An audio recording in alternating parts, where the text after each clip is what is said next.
ইতিহাসের পুরনো গন্ধ যাদের ভালো লাগে, যাদের হইচই থেকে একটু নির্জনতা ভালো লাগে, তারা কলকাতার রাজভবনের উত্তর পশ্চিম কোণে অবস্থিত 237 বছরের পুরনো চার্চ সেন্ট জনস চার্চ থেকে একবার ঘুরে আসতেই পারেন।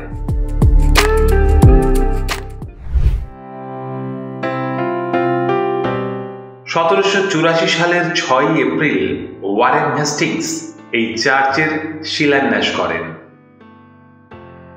শোভাবাজারের মহারাজা নবকৃষ্ণ বাহাদুর এই জমিটি ইস্ট ইন্ডিয়া কোম্পানিকে দান করেছিলেন।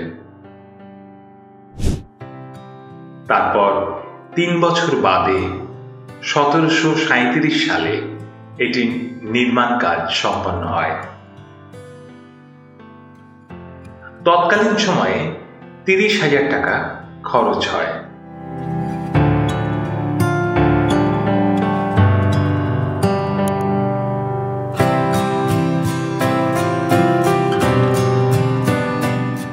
রবিবার ছাড়া রোজ 10টা থেকে 4টে পর্যন্ত খোলা থাকে।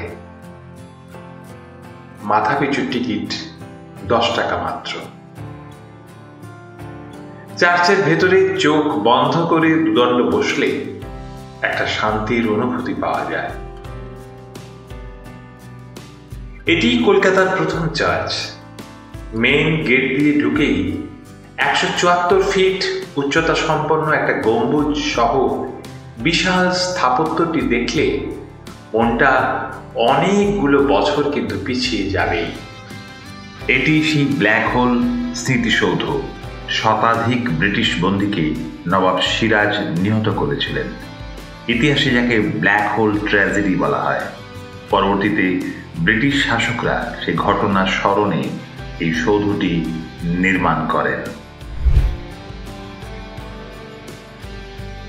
এখানেই রয়েছে কলকাতার জনক জব চার্নুক সহ তাঁর পরিবারের সমাধি এবং রয়েছে লেডি ক্যানিং এর সমাধিস্থল।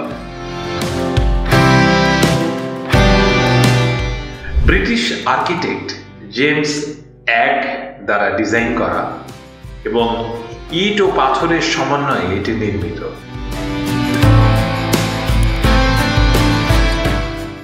এই সুউচ্চ বিল্ডিংটির ভেতরের কারুকার্য বেশ নজর কাড়া।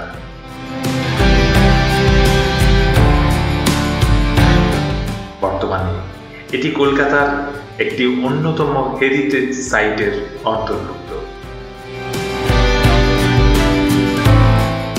তাহলে প্রিয় দর্শক, এই শীত থাকতে থাকতেই একদিন চট করে ঘুরে এলে মন্দ লাগবে না, সেটা হলফ করে বলতে পারি।